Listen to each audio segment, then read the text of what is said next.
नमस्कार दोस्तों। आज का वीडियो स्पेशली उन लोगों के लिए जो खुद को फिटनेस फ्रीक समझते हैं या खुद की सेहत पे एज़ कम्पेयर टू अदर्स ज़्यादा ध्यान रखते हैं। और जैसा कि आजकल सबको पता है कि फिट इंडिया मूवमेंट चारों तरफ चालू है, तो आयुर्वेद क्या कहता है या फिट रहने के लिए, क्योंकि अभी बहुत सारे ऐसे मिथ्स हैं जो फैले हुए हैं, जिनको दूर करना एज अ आयुर्वेदा एक्सपर्ट मेरी रिस्पॉन्सिबिलिटी बनती है। तो आइए फटाफट ऐसे कारणों को या ऐसे ऐसे मैं कुछ आपसे सवाल करती हूँ जिनका आंसर आपको येस और नो में देना है। तो सवाल नंबर 1 ये है, क्या आप रात को देर तक जागते हैं? देर यानी कि 12 बजे तक या 12 उससे ज़्यादा?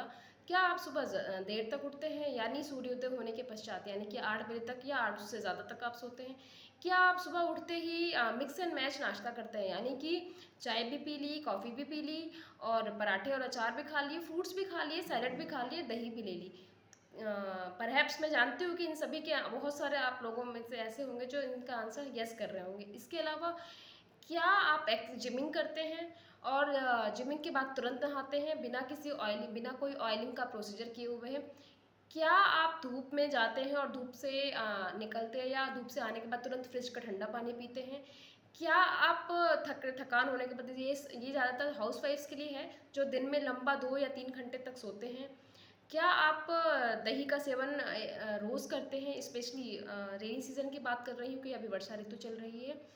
क्या आप स्पाइसी चीज़ें और मानसून सीज़न में जिस तरह की सभी को ज़्यादा अच्छा लगता है कि स्पाइसी चीज़ें खा लें, जैसे कि और पैकेज्ड फूड खा लें। तो अगर इन सब का आंसर है तो आपको थोड़ा-सा अलर्ट होने की ज़रूरत है, क्योंकि आयुर्वेद के अकॉर्डिंग ये सारी चीज़ें स्पेशली वर्षा ऋतु में आपके वात दोष और पित्त दोष को बढ़ाते हैं, जिनकी वजह से आपके जो छुपे हुए डिज़ीज़ेज़ हैं वो एक्ज़गरेट होकर के आपके सामने आते हैं। इसीलिए अगर आप आजकल के न्यूज़पेपर्स देखोगे तो सब जगह है कि आजकल बेड्स फुल हैं, बच्चों के हॉस्पिटल्स फुल हैं, एक बेड पे 2-2 पेशेंट्स को लिटाया जा रहा है और एक-एक हफ्ते में इतने ज़्यादा संख्या में मरीज़ आ रहे हैं कि डॉक्टर के लिए उनको हैंडल कर पाना मुश्किल हो रहा है। स्पेशली सारे इमरजेंसी केस जीआईटी से रिलेटेड, स्किन से रिलेटेड, आई से रिलेटेड और अस्थमा से रिलेटेड, ये बेसिक 4 इश्यूज़ हैं जो मानसून सीज़न में फ्लेयर अप होके पेशेंट्स आते हैं और डॉक्टर के लिए इनको हैंडल करना थोड़ा मुश्किल हो जाता है, क्योंकि आपके निदान हैं जो इनको फ्लेयर अप कर रहे हैं। तो अब तो हमने कारण जान ली, तो हम ऐसा करें क्या जिनकी वजह से हम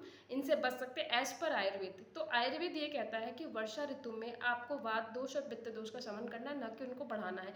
इसलिए जो अभी हमने कारण बताए हैं उनको आपको नहीं करना है। फिर आपको करना क्या है? करने में ये है कि आपको दिन में नहीं सोना है, टाइम से सोना है, early to bed and early to rise जो हम बचपन से सुनते आ रहे हैं उसको फॉलो करना है। सुबह उठ के, यार कि स्पेशली मैंने देखा है कि जो ओल्ड एज है या 40s अबव है वो भी भरपेट नाश्ता करते हैं। तो इस सीज़न में स्पेशली हमारे टेक्स्ट में कहा गया है कि भूख लगने पर भी आपको फुल स्टमक फीडिंग या फुल स्टमक नहीं लेना है। आपको वैसे भी आइडियली बोला जाता है कि जितनी आपकी भूख है या आपके स्टमक का 1/4 हिस्सा आपको एम्प्टी रखना है। तो इसमें ना स्पाइसी चीज़ें, फ्रूट जूसेस खास तौर से आजकल बाहर ठेलों पर ये जूसेस स्पेशली शेक्स और juices is typically no age पर आयुर्वेदा और and monsoon season specially. Shake चाहे वो कोई भी हो, चाहे बनाना शेक हो या मैंगो शेक, आजकल हर घर में बनाना शेक और मैंगो शेक का ट्रेंड लगा आया है। छोटे से बच्चे से लेकर के 60 साल तक के वयस्क भी शेक्स पी रहे हैं। क्यों? क्योंकि उनको अपनी बॉडी हेल्दी बनानी है। तो ये आप अपने को हेल्दी नहीं बल्कि इसको रोज़ लेकर के आप अपने आप को अनहेल्दी फील करा रहे हो और बीमारियों को न्योता दे रहे हो। इसलिए टिपिकल नो टू शेक्स, क्योंकि इनका जो एज पर वीर्य है, जो पोटेंशियल है, वो हॉट एंड कोल्ड का मिक्सचर है, सावर एंड स्वीट का मिक्सचर है, जो आपके बॉडी को स्किन डिजीजेस को, जैसे कि अगर आप देखेंगे, अगर मैं दावे के साथ कह सकती हूँ कि जितने भी स्किन डिजीज पेशेंट आते हैं उसमें दही का सेवन, शेक्स का सेवन कहीं ना कहीं ज़रूर मिलता है, जिसकी वजह से इसको हम ऑटो इम्यून कह के आज बोल देते हैं, लेकिन कारण आपके ही अंदर है। और आपको अगर बीमारी दूर करनी है तो इन कारणों को दूर करना पड़ेगा, अन्यथा इनकी कोई दवाई ऐसी नहीं है जो आपकी इस बीमारी को परमानेंट दूर कर सके। इसके अलावा शहद का सेवन इस सीज़न में कर सकते हैं कुछ इस समय, जैसे तुलसी और हल्दी, क्योंकि एंटीऑक्सीडेंट, क्योंकि एक्चुअली वर्षा ऋतु में डाइजेशन आपका बहुत बहुत वीक हुआ रहता है और अगर इसमें आप हैवी स्पाइसी ऑयली फूड्स ले रहे हैं तो आपका डाइजेशन,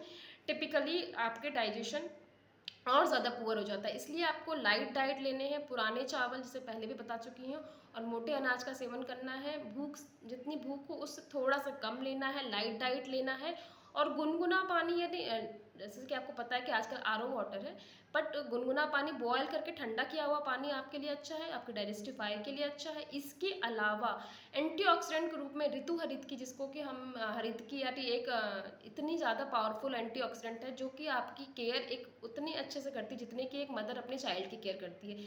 तो ये एक ऐसा एंटीऑक्सीडेंट जिसको ये रिजुविनेटिव कहते हैं, जो आपको 12 मंथ्स, 1 साल के 12 महीने आप इसको डेली ले सकते हैं। तो ये एक ऐसी मैजिकल ड्रग है जिसको आप बीमारियों से बचने के लिए हर एज का पेशेंट, 5 साल से लेकर के 80 साल का मरीज भी इसको एक गोली, एटलीस्ट एक गोली रोज या चूर्ण के फॉर्म में या जैसा भी आप अपने आयुर्वेदा एक्सपर्ट से कंसल्ट करके इसको एडवाइस करा सकते हैं, ले सकते हैं और अपने ऋतुचर्या का, वर्षा ऋतु की ऋतुचर्या का पालन कर सकते हैं। इसलिए आशा करती हूँ कि अब आप इन चीज़ों को से अवगत हो गए होंगे और अपनी इन छोटे छोटे गलतियों को सुधार करके अपनी सेहत का ध्यान रखेंगे। Take care of your health and take care of your world. Thank you. This is doctor Pratibha Upadhyay.